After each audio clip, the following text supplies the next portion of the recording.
Well, now the next crisis that we have to fix. Quick. Global warming could kill us all from a fiery flood. But our hero, Al Gore, is here to save the day. Listen to him testify about cap and trade on Capitol Hill last week. Listen to this. I believe this legislation has the moral significance equivalent to that of the civil rights legislation of the 1960s and the Marshall Plan of the late 1940s. You got to be kidding me. I mean, that's pretty important. Civil rights. Whoa. Global warming must be a top priority for Americans, right? I mean, look at this Pew survey from the beginning of Obama's term. Economy is number one, then jobs and terrorism. Where's global warming? To global warming. Keep looking. Oh, there it is at the very bottom. It's at the bottom of a list. It's number 20 on a list of 20. But another Pew survey shows 59% of Americans approve a carbon cap. I don't think they understand what that means. It's not like something you wear on the head. It's like a tax. Do you know that? Democratic Congressman from Michigan, John Dingell, said this. Nobody in this country realizes that cap and trade is a tax, and it's a great big one. MoveOn.org recently sent out a fundraising letter using the issue as a rallying cry. Quote, if Republicans convince voters that clean energy legislation amounts to a new tax, Obama's plan is toast. Good. Pass the jelly, will you? Check out this description of cap and trade from the EPA website. Successful cap and trade programs reward innovation, efficiency, early action, and provide strict environmental accountability without inhibiting economic growth. Wow! That's fantastic. James Hackett is the chairman and the CEO of Anadarko, one of the largest independent oil and gas companies in the U.S. I only say it like I don't know what it is, so you'll be convinced that I'm not taking dollars from them.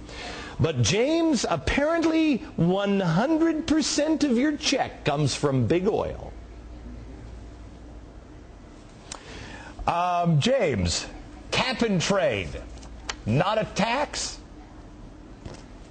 Oh, it's definitely a tax, Glenn. And I think anybody who tells you otherwise is treating you to fiction. Explain it to the American people in a way that they could see how this plan works. I think you've got to start actually back with what carbon does to the world, and I think that all of us are familiar with burning wood. Centuries ago, we've advanced as a society where we're much more efficient in the burning of carbon fuels. It constitutes about 3% of all the greenhouse gas emissions, so you're talking about a very small portion of all the greenhouse gases. The rest is actually water vapor. Of that 3%, another portion of that is man-made emissions. There's a lot of other CO2 emissions from other places.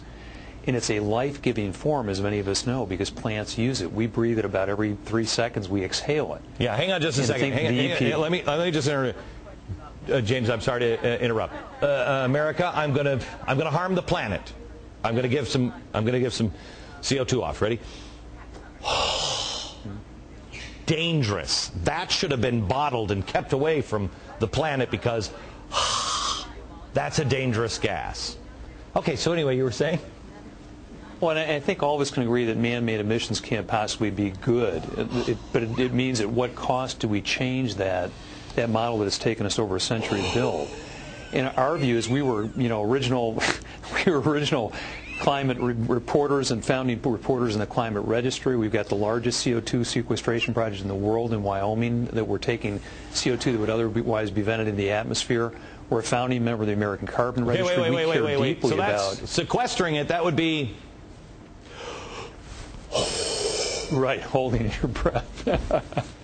That's right. And so I think while you care about it in an intelligent, prudent way, and you don't treat it as if it's an EPA-regulated toxic gas, which is what they're suggesting. It's not a toxic gas by definition. It just suggests the science on it is completely determined is also, I think, a big mistake. Okay, so now we've taken this, and now hang on just real quick. We take this invisible gas that, okay, now I'm only allowed to breathe, let's say, 50 times a day. If I breathe any more than 50 times a day, then I have to pay for all of the stuff that comes out of my mouth, right?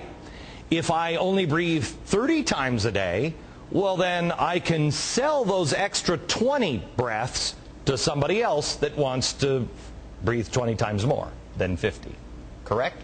Right, but importantly, between you and that person, it's not a freely traded market. It's going to be one the government controls, and the government's going to have a hand in everyone's pocket. Because what they're going to do is they're going to limit where carbon is actually created, so how it gets used. They're going to actually charge you for the benefit of trading it, James, and they're actually going to let people. We just got through this with the financial sector. You don't want manipulation to occur. Anybody that says that it worked in Europe, they're crazy.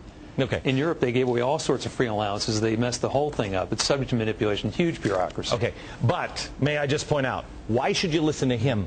100% of his money came from an oil company, and I am a polluter. Okay, thank you so much, James, for being on the program. Now, more